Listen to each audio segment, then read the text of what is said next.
مواطنوها.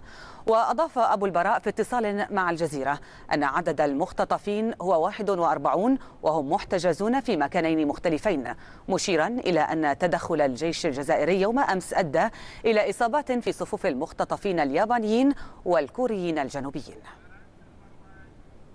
بالأمس عند التدخل مسكنا الرهائن اليابانيين وتم إطلاق نار متعمد من قبل الجيش الجزائري، وأصيب عدد من الرهائن اليابانيين والكوريين الجنوبيين. تركنا البعض في الموقع الرماية في حالة خطيرة، يمكن تكون في وفيات.